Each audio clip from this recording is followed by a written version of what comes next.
Students, इस lecture में हम लोग डिस्कस करेंगे कुछ और एग्जांपल्स हेलो एल्कीन्स एंड हेलोरिन्स के, उनका नॉमेनक्लेचर हम लोग करेंगे। ठीक है, लास्ट वीडियो में मैंने आपको कुछ रूल्स बताए थे नॉमेनक्लेचर के। आज हम कुछ एग्जांपल्स को डिस्कस करेंगे।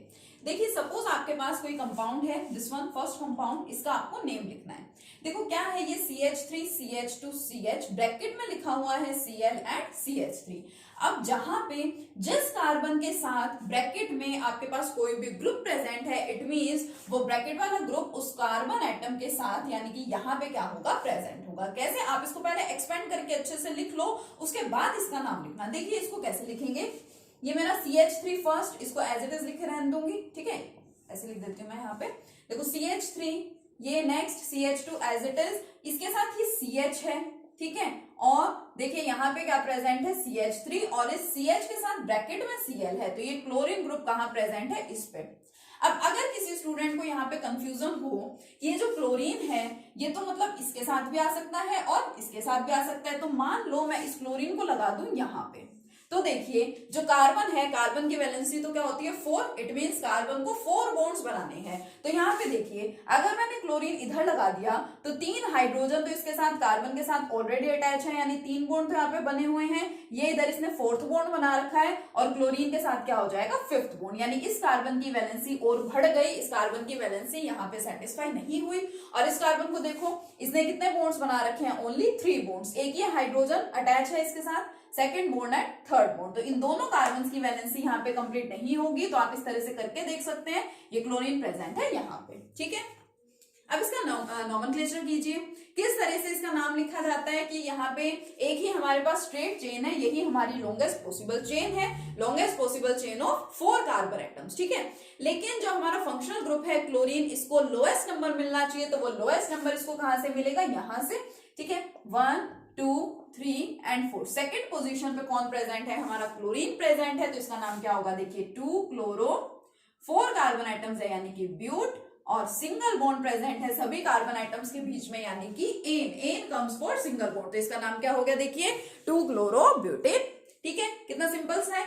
चलिए बात करते हैं सेकंड कंपाउंड की। अब सेकंड कंपाउंड में भी देखिए कुछ ब्रैकेट में गिवन है, क्या दे रखा है, CH3 थ्राइस C, यानी इस कार्बन आइटम के साथ 3 मिथाइल ग्रुप अटैच है। तो पहले तो आप राइट साइड में इसके जो भी प्रेजेंट है उसको एज इट इज लिख दो, उसके अंदर तो कोई चेंजेस होने ही नहीं है। तो ये रहा मेरा कार्बन, इस कार्बन के साथ है CH2 और उसके साथ है Br, carbon CH2 and Br। ठीक है, सीधा यहां से देख के नाम लिखने के बजाय उसको इस तरह से एक्सपेंड करके देख लिया करो, आपकी कोई भी मिस्टेक नहीं होगी कभी भी। ठीक है, इस कार्बन के साथ अब 3 मिथाइल ग्रुप अटैच हैं, तो 3 मिथाइल ग्रुप यहाँ पे इस कार्बन के साथ किस किस तरीके से अटैच हो सकते हैं, यहाँ तो अटैच हो नहीं सकते, पहले से ग्रुप है। तो एक मिथाइल मान लीजिए अटैच हो गया इधर ऊपर, दूसरा यहाँ पे, और तीसरा अटैच हो गया सपोज यहाँ पे। ठीक है, तो हमें यहाँ पे देखिए, यहाँ पे ब्रांच बन रही है, ये हमारी स्ट्रेट चेन तो नहीं है, देखो ब्रांचिंग में यहाँ पे हो रही है। तो हमें सबसे पहले सिलेक्ट करनी है longest possible chain of carbon atoms. तो देखिए कार्बन आइटम की चेन, ब्रोमीन को भी कम नंबर मिलना चाहिए, तो ऑब्वियसली नॉमेनक्लेचर यहीं से करेंगे क्योंकि इस कार्बन को फर्स्ट नंबर मिलेगा। तो 1 2 एंड 3 ऐसे स्ट्रेट जाएंगे तो 3 कार्बन आइटम्स की चेन है। सेकेंड 1 2 3, इधर जाएंगे तो भी 3 कार्बन आइटम्स। ठीक है, 1 2 एंड 3, यहाँ पे भी 3 कार्बन आइटम्स। तो किसी भी तरीके से नॉमेनक्लेचर करो, किसी भी चेन को सिलेक्ट करो, लॉन्गेस्ट चेन हमारी क्या है, 3 कार्बन आइटम्स को ही इंक्लूड कर रही है। ठीक है, हमने 11th में पढ़ रखा है कि अगर हमने ऐसे, अगर हम ऊपर की तरफ चले गए नंबरिंग करते हुए, तो हम वापस इसको 4th या इसको 5th कंसिडर नहीं कर सकते। तो मैं स्ट्रेट चेन ले रही हूँ, देखिए 1 2 एंड 3। अब सेकंड पोजीशन पे दो मेरे पास एक्स्ट्रा ग्रुप्स हैं, दो सब्स्टिट्यूएंट्स हैं। कौन से ग्रुप्स हैं, ये मिथाइल ग्रुप। और फर्स्ट पोजीशन पे कौन है, ब्रोमीन है। ठीक है, तो अल्फाबेटिकली पहले कौन आता है, बी ही पहले आता है, तो नाम किसका लिखेंगे, इसका। फर्स्ट पोजीशन पे जिसका नाम क्या होगा, देखिए 1 ब्रोमो। सेकंड पोजीशन पे 2 सेम ग्रुप प्रेजेंट है, तो नाम कैसे लिखेंगे, 1 bromo 2 di methyl propane, 1 bromo 2 dimethyl propane, इसका क्या है नाम है, 3 कार्बन आइटम्स की चेन है। 3 कार्बन आइटम्स को क्या बोलते हैं, प्रोप बोलते हैं। ठीक है, अब ये देखो, ये मेरा थर्ड कंपाउंड, देखिए कितना सिंपल सा है। थर्ड कंपाउंड में अब देखो मल्टीपल बॉन्ड भी आ रहा है और हमारा फंक्शनल ग्रुप भी आ रहा है। रूल क्या कहता है, अगर मल्टीपल बॉन्ड यानी कि डबल और ट्रिपल बॉन्ड भी आ जाए और साथ में हेलोजन भी प्रेजेंट है तो प्रायोरिटी किसको दी जाती है, मल्टीपल बॉन्ड को। प्रायोरिटी का मतलब कि कम नंबर डबल बॉन्ड को मिलना चाहिए। तो देखो अगर मैं लेफ्ट साइड से नंबरिंग करूं तो डबल बॉन्ड को मिलेगा नंबर 1 और जो हेलोजन है इसको मिलेगा नंबर 2। लेकिन अगर मैं यहां से नंबरिंग कर दूं राइट साइड से तो देखिए क्या होगा, तो दोनों काम एक साथ हो जाएंगे। डबल बॉन्ड को तो नंबर 1 मिल ही रहा है, साथ ही में जो क्लोरीन है इसको भी क्या मिल रहा है, नंबर 1 ही मिल रहा है। तो मैं यहां से नंबरिंग कर देती हूँ। तो फर्स्ट पोजीशन पे है क्लोरीन, तो मैं इसको क्या लिखूंगी, देखिए 1 क्लोरो, 2 कार्बन एटम्स है यानी कि एथ, ठीक है। और फर्स्ट पोजीशन पे डबल बॉन्ड है तो 1 क्लोरो एथ 1 इन, या फिर सिंपली क्या लिख दूं 1 क्लोरो इथिन, या यहाँ पे भी 1 ना लगाऊं तो इसको जनरली क्या बोल देते हैं, क्लोरो इथिन। अब हमने जब इसका क्लासिफिकेशन पढ़ा था तो हमने allyl halides and vinyl halides भी पढ़े थे। वहां मैंने आपको बताया था कि अगर डबल बॉन्डेड कार्बन एटम्स के साथ डायरेक्टली हेलोजन प्रेजेंट होता है तो उसको क्या बोला जाता है, विनाइल हैलाइड बोला जाता है। तो ये हम लोग यहाँ पे IUPAC नेम्स मेंशन कर रहे हैं, लेकिन अगर हमें इस कंपाउंड का कॉमन नेम लिखना है तो वो हम किस तरीके से लिखेंगे, विनाइल हैलाइड की तरह से, ठीक है। विनाइल, और कौन सा हैलाइड है ये देखिए, क्लोराइड है तो इसका नाम क्या हो जाएगा, देखो यहाँ पे vinyl chloride, it is it's common name, ठीक है। देखिए कितने सिंपल सिंपल से नॉमेनक्लेचर है। नाउ फोर्थ वन, ये मेरी बेंजीन रिंग है, ठीक है, एरोमेटिक कंपाउंड है, एराइल कंपाउंड आ गया मेरे पास। जो मेरा ये हेलोजन है, हेलोजन को मिलना चाहिए कम नंबर, तो मैं इस कार्बन को देती हूँ नंबर 1। इस साइड से अगर नंबरिंग करूंगी तो 1 2 3 4 5 एंड 6, इस मिथाइल को मिलेगा 6 नंबर। लेकिन अगर यहीं से नंबरिंग कर दूं तो इसको मिल जाएगा 2 नंबर। फर्स्ट पोजीशन पे क्लोरो, सेकंड पोजीशन पे मिथाइल, और कौन है ये, बेंजीन है, तो इसका IUPAC नेम क्या होगा, देखिए 1 क्लोरो 2 मिथाइल, ठीक है। क्या हो गया इसका नाम, 1 क्लोरो 2 मिथाइल बेंजीन, ठीक है। अभी आप ही की बुक के एग्जांपल्स ले रखे हैं मैंने, आप ही की NCERT बुक के एग्जांपल्स हैं ये सारे के सारे जो मैं आपके साथ डिस्कस कर रही हूँ, ठीक है। चलिए नेक्स्ट देखते हैं। नेक्स्ट देखिए, आप इस टाइप के एग्जांपल्स काफी सारे देखेंगे और आपसे एग्जाम्स में पूछे भी जाते हैं। देखिए बॉन्ड लाइन नोटेशन जो हम लोग करते थे कार्बन एटम्स की, इस तरह से हम लोग लाइंस दिखा देते थे, तो ये उसी टाइप के हैं। अब इसका भी डायरेक्ट नॉमेनक्लेचर करना तो थोड़ा सा कॉम्प्लेक्स लगता है, तो इसको भी हम लोग पहले अपने कार्बन एटम्स की चेन की तरह से लिख लेते हैं और फिर इसका नॉमेनक्लेचर करेंगे। तो देखिए सबसे पहले तो एक पॉइंट ध्यान रखिए, एक बात याद रखेंगे, छोटी सी मोस्ट इंपॉर्टेंट बात जो है कि अगर मान लीजिए कहीं पे बहुत सारी लाइंस, अब ये लाइंस क्या है, बॉन्ड्स ही तो हैं, जहां पे जिस एक पर्टिकुलर पॉइंट के ऊपर काफी सारे बॉन्ड्स आकर के मिल जाते हैं, यानी कि वो कौन है, कार्बन है, ठीक है। वहां पे आपका कौन प्रेजेंट होता है, वहां पे आपका कार्बन एटम प्रेजेंट होता है, ठीक है। तो अब मैं इसी स्ट्रक्चर के अंदर आपको बता रही हूं, देखिए यहाँ पे ये 3 बॉन्ड्स इधर मिल रहे हैं, यानी कि ये मेरा कौन है, कार्बन एटम है। यहाँ पे भी बॉन्ड्स मिल रहे हैं, यानी ये भी कौन है, कार्बन एटम है, और ये भी कौन है, कार्बन एटम है। तो मैं कार्बन एटम के टर्म्स में इसको एक्सपेंड करूंगी। देखिए मैं इसको किस तरीके से लिखूंगी, सबसे पहले ये मेरा ऊपर CH3 ग्रुप मुझे दिखाई दे रहा है, तो मैं सबसे पहले क्या लिखती हूँ, CH3, ठीक है। कौन है ये, CH3 है। फिर CH3 के बाद देखिए ये बॉन्ड बना हुआ है इस तरह से, तो मैंने यहाँ पे दिखा दिया ऐसे बॉन्ड। किसके साथ बना हुआ है बॉन्ड, देखिए ये कार्बन है तो मैंने लिख दिया कार्बन। अब इस कार्बन के साथ क्या है, इस कार्बन के साथ नीचे देखिए एक बॉन्ड बना हुआ है, मींस कार्बन के साथ कौन प्रेजेंट है, हाइड्रोजन। तो इसको सिंपल बनाने के लिए, सिंप्लीफाई वे में लिखने के लिए मैं इसके नीचे ही यहाँ पे दिखा देती हूँ हाइड्रोजन, ठीक है। सबसे पहले देखो ये CH3 था, फिर ये बॉन्ड बना कार्बन, इस कार्बन के साथ है यहाँ पे हाइड्रोजन। अब इस कार्बन ने एक और देखिए बॉन्ड बना रखा है और यहाँ पे आ गया दूसरा कार्बन, अब ये बॉन्ड रहा और कार्बन। अब देखो ऐसे कहीं पे लिखा हुआ है, यानी कि ये तो सिंगल बॉन्ड बना हुआ है, इसके ऊपर भी एक और बॉन्ड दिखा रखा है, यानी कि क्या बन गया, डबल बॉन्ड बन गया। तो यहाँ देखिए डबल बॉन्ड ही दिखा रखा है, यानी इन कार्बन आइटम्स के बीच में क्या प्रेजेंट है, आपका डबल बॉन्ड है। अब इस वाले कार्बन के साथ देखो कौन कौन है, इस कार्बन के साथ ऊपर तो मुझे दिख रहा है एक हाइड्रोजन, तो मैं ऊपर की साइड ही हाइड्रोजन दिखा देती हूँ, हाइड्रोजन। इस कार्बन ने बॉन्ड बना रखा है इधर एक कार्बन के साथ, तो मान लो ये बॉन्ड रहा इस कार्बन के साथ। अब व्हाट अबाउट दिस कार्बन, इस कार्बन के साथ देखो कौन कौन है, इस कार्बन के ऊपर हाइड्रोजन है तो मैं ऊपर ही लिख देती हूँ हाइड्रोजन, इस कार्बन के नीचे CH3 है तो मैं लिख देती हूँ CH3, और यहाँ पे कौन है इसके साथ, इधर देखिए ब्रोमीन है तो मैंने यहाँ लिख दिया ब्रोमीन, ठीक है। अब मैं इसको क्या करती हूँ, मैंने इसको एक्सपेंड करके लिख तो दिया, लेकिन अब मैं इसके हाइड्रोजन एटम्स जो अलग अलग यहाँ पे लिखे हुए हैं उनको एक साथ कंबाइन करके लिखती हूँ। देखो CH3, ठीक है, सिंगल बॉन्ड, कार्बन के साथ हाइड्रोजन है, मैंने लिख दिया CH, डबल बॉन्ड CH, ठीक है, फिर ये बॉन्ड कार्बन के साथ हाइड्रोजन CH, इसके साथ Br, तो या तो यहाँ Br रहने दो, इधर CH3 रहने दो, या दोनों की पोजीशन हम चेंज भी कर सकते हैं। इधर मैंने दिखा दिया ब्रोमीन और यहाँ क्या दिखा दिया, CH3 ग्रुप यानी कि मिथाइल ग्रुप। ठीक है, अब देखिए अब हमें इसका नाम लिखना है। तो अब नाम लिखने के लिए सबसे पहले तो हमें लॉन्गेस्ट पॉसिबल चेन सिलेक्ट करनी पड़ती है। तो देखिए यहाँ पे कौन प्रेजेंट है, स्ट्रेट चेन ही प्रेजेंट है।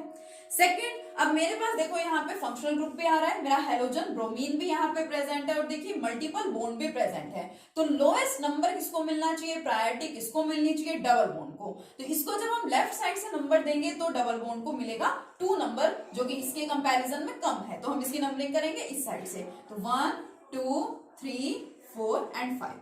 ये रूल कहता है, ये रूल गिवन है आपको कि डबल बॉन्ड या ट्रिपल बॉन्ड को आपको कम नंबर देना है, उसके बाद आपके हेलोजन को चाहे कितना भी नंबर मिले। ठीक है, तो सेकंड पोजीशन पे आ गया हमारा डबल बॉन्ड यहाँ पे, और फोर्थ पोजीशन पे कौन आ रहा है, हमारा हेलोजन आ रहा है। तो लेकिन जब नाम लिखेंगे, जब नोमेनक्लेचर करेंगे, पहले लिखा तो इसको ही जाता है। तो फोर्थ पोजीशन पे कौन है, देखिए ब्रोमीन है, तो इसका नाम क्या हो जाएगा, 4 ब्रोमो। ठीक है, 4 ब्रोमो, और कोई ग्रुप तो है नहीं, 5 कार्बन एटम्स की चेन है यानी कि पेंट। ठीक है, और सेकंड पोजीशन पे कौन है, हमारा डबल बॉन्ड है। अब अगर किसी बच्चे को यहाँ पे भी कंफ्यूजन हो कि थर्ड पोजीशन पे भी तो डबल बॉन्ड है, तो देखिए एक्चुअल में double bond second and third position के बीच में है, तो हमें तो छोटे वाले को ही यहाँ पे सिलेक्ट करना होता है। तो छोटा कौन है, नंबर 2। ठीक है, तो सेकंड पोजीशन पे हम लोग इसको कंसिडर करते हैं, तो नाम क्या हो गया, देखिए 4 ब्रोमो पेंट 2 इन। ठीक है, क्या हो गया इस कंपाउंड का नाम, देखिए 4 ब्रोमो पेंट 2 इन। कितना सिंपल सा है, आप जस्ट इसको देख करके इसको एक्सपेंड करके लिख लो, और फिर इसका नेम आप इजीली लिख पाएंगे। देखिए अभी तक आप क्या कर रहे थे, अभी तक आपको स्ट्रक्चर्स बना करके दिए होते थे और आप इसका नाम लिखते थे। अब इसका अपोजिट भी हो सकता है, आपको नेम्स गिवन हो सकते हैं और आपसे इसके स्ट्रक्चर्स ड्रॉ कराए जा सकते हैं। तो चलिए इसकी भी एग्जांपल्स देखते हैं। फर्स्ट एग्जांपल देखिए क्या है इसका, first example is 2-chloro-3-methyl pentane. तो इसको लिखने का सबसे सिंपलेस्ट मेथड देखिए क्या होता है। सबसे पहले आपको पता है कि हम कार्बन एटम्स की चेन का ही सिलेक्शन करते हैं। तो आप यहाँ पे देख लीजिए कितने कार्बन एटम्स की चेन है आपके पास, देखो पेंट। ठीक है, यानी कि 5 कार्बन एटम्स की चेन। तो आप CH3 CH2 ये सब लिखने की जरूरत नहीं, सीधा आप 5 कार्बन एटम्स लिख दो। देखिए 1 2 3 4 एंड 5। पहले सब में सिंगल बॉन्ड दिखा दिया करो, क्योंकि सिंगल बॉन्ड तो बनना ही है। उसके बाद डबल बॉन्ड अगर होगा या ट्रिपल बॉन्ड होगा तो वो हम देख करके उसी हिसाब से लिख देंगे। तो 5 कार्बन एटम्स थे, मैंने 1 2 3 4 एंड 5 कार्बन एटम्स दिखा दिए। एन मतलब सभी के बीच में सिंगल बॉन्ड ही है, तो सब में हमने सिंगल बॉन्ड ही दिखाया है। अब एक्स्ट्रा ग्रुप्स लगाओ। सेकेंड पोजीशन पे है क्लोरीन, 2-chloro-3-methyl। अब 2-chloro, अब जब आप खुद से स्ट्रक्चर बना रहे होते हैं तो यहाँ पे कोई रिस्ट्रिक्शन नहीं होता कि आपको नंबरिंग यहीं से करनी है, आपको नंबरिंग यहीं से करनी है। आप किसी भी कार्बन को अपने अकॉर्डिंगली फर्स्ट कार्बन मान सकते हैं। ठीक है, तो मान लीजिए मैं इसको कंसिडर कर रही हूँ मेरा फर्स्ट कार्बन एटम, तो ये हो गया सेकंड कार्बन। सेकंड कार्बन पे कौन है, क्लोरीन है, तो ये मैंने लगा दिया 2-chloro। थर्ड पोजीशन पे कौन है, मिथाइल, तो मैंने लगा दिया थर्ड पोजीशन पे मिथाइल ग्रुप यानी कि CH3 ग्रुप। और एट लास्ट आपको क्या करना होता है, आपको वैलेंसी कंप्लीट कर देनी होती है। और आपको पता है कार्बन की वैलेंसी होती है 4, कार्बन ने 4 बॉन्ड्स बनाने हैं। तो अभी देख लो कितने बॉन्ड कितने कार्बन एटम्स ने बना रखे हैं, उसी के अकॉर्डिंगली हाइड्रोजन लग जाते हैं और वैलेंसी यहाँ पे सेटिस्फाई हो जाती है। हर एक कार्बन को 4 बॉन्ड ही बनाने होते हैं, क्योंकि वैलेंसी 4 है कार्बन की। फर्स्ट कार्बन पे आओ, देखो इसने कितने बॉन्ड बना रखे हैं, इसने तो सिर्फ ये देखो एक ही बॉन्ड दिखाई दे रहा है, इस कार्बन के साथ तो एक ही बॉन्ड बना हुआ है यहाँ पे, यानी इसको 3 बॉन्ड्स और बनाने हैं। तो वो बॉन्ड्स यहाँ पे कौन बनाएंगे, आकर के हाइड्रोजन बनाएंगे, यानी कि 3 हाइड्रोजन यहाँ पे लगा दो, CH3। नेक्स्ट कार्बन ने देखो क्या कर रखा है, इसने 1 2 एंड 3 बॉन्ड्स बना रखे हैं। एक बॉन्ड की कमी है तो उसकी जगह कौन आ जाएगा यहाँ पे, हाइड्रोजन। नेक्स्ट वाले में भी देखो 3 बॉन्ड बन रहे हैं, तो एक कौन आ गया, हाइड्रोजन आ गया। इसने देखो 2 बॉन्ड्स बना रखे हैं, ठीक है, तो यहाँ पे क्या आ गया, H2। यहाँ पे एक ही बॉन्ड बना हुआ है तो क्या लगा दो यहाँ पे, CH3। ये आपका कंपाउंड क्या बन गया है, 2-chloro-3-methyl पेंटेन। कितना सिंपल है। सबसे पहले जितने कार्बन एटम्स हैं आप लोग टोटल कार्बन एटम्स लिख दिया करो, सिंगल बॉन्ड्स पहले सभी में दिखा दिया करो। अगर डबल या ट्रिपल बॉन्ड प्रेजेंट है तो वो हम बाद में लगा देंगे, बाद में एडजस्ट कर देंगे पोजीशन के हिसाब से, और जो एक्स्ट्रा ग्रुप्स हैं उसको लगा दो, और लास्ट में कार्बन एटम्स की वैलेंसी को कंप्लीट करा दो। ठीक है, तो ये आपका हो गया सिंपल सा कंसेप्ट। नेक्स्ट देखिए सेकंड एग्जांपल क्या है, ये 1-bromo-bute-2-ene। सबसे पहले हमें तो ये देखना है ब्यूट, ठीक है, यानी 4 कार्बन एटम्स, तो 4 कार्बन एटम बना दो, बीच में सिंगल बॉन्ड दिखा दो, 1 2 3 एंड 4 कार्बन एटम्स मैंने यहाँ पे दिखा दिए। टू इन, यानी कि सेकंड पोजीशन पे तो आपका डबल बॉन्ड भी आ रहा है। मान लो ये मेरा फर्स्ट कार्बन है तो ये मेरा सेकंड, इस पे मैंने क्या दिखा दिया, डबल बॉन्ड, 1 2, ठीक है, 3 और 4। फर्स्ट पोजीशन पे कौन है, इधर देखो 1 ब्रोमो, फर्स्ट पोजीशन मैंने फर्स्ट कार्बन इसको ले रखा है तो यहाँ पे कौन प्रेजेंट है, ब्रोमीन है। अब कंप्लीट कीजिए इसकी वैलेंसी। फर्स्ट कार्बन ने देखो 2 ही बॉन्ड बना रखे हैं, 2 ही बॉन्ड दिख रहे हैं हमें इसके, इसका फर्स्ट बॉन्ड एंड इसका सेकंड बॉन्ड। 2 बॉन्ड्स की कमी है, उसको पूरा कौन कर देगा, 2 हाइड्रोजन। हो गया कंप्लीट। ये देखो CH2 2 बॉन्ड बन गए, तीसरा और चौथा। इस कार्बन ने कितने बॉन्ड्स बना रखे, देखो 1 2 एंड 3, एक की कमी है, उस कमी को पूरा कौन करेगा, यहाँ पे हाइड्रोजन। इसी तरह से नेक्स्ट कार्बन 3 बॉन्ड बना रखे हैं, हाइड्रोजन। इस कार्बन ने सिर्फ 1 बॉन्ड बना रखा है, 3 हाइड्रोजन आएंगे तो CH3। अब ये जो स्ट्रक्चर बना है इसको आप ऐसे भी लिख सकते हैं, देखो CH2 Br, ठीक है, ब्रैकेट में जैसे हमने अभी पीछे किया था, CH2 Br CH double bond CH and CH3। इस तरह से आप क्या कर सकते हैं, आप स्ट्रक्चर्स ड्रॉ करा सकते हैं। तो अगर आपको स्ट्रक्चर गिवन है और नेम्स लिखने हैं, या फिर नेम्स गिवन है और स्ट्रक्चर आपको ड्रॉ करने हैं, तो आप इनको इजीली कर सकते हैं, ठीक है। एग्जाम्पल्स आप लोगों को करके देखने अच्छे से, और जितने ज्यादा से ज्यादा एग्जाम्पल्स करेंगे उतना ही बेटर है, क्योंकि नेक्स्ट कंसेप्ट हम लोग करेंगे प्रिपरेशंस पढ़नी है हमें हेलोएल्कीन्स एंड हेलोरीन्स की, उसके बाद केमिकल प्रॉपर्टीज आएंगी, ठीक है, या हम जो भी कंपाउंड्स के बारे में पढ़ेंगे, कन्वर्जन पढ़ेंगे, जो भी नेम रिएक्शंस पढ़ेंगे, सभी में हमें इन कंपाउंड्स के नेम्स जरूर पता होने चाहिए। So nomenclature is the most important part of this complete organic chemistry, ठीक है। तो ज्यादा से ज्यादा एग्जांपल्स आप लोग करेंगे, नेक्स्ट लेक्चर में कंटिन्यू करेंगे with preparation of haloalkanes and haloarenes. Okay, thank you.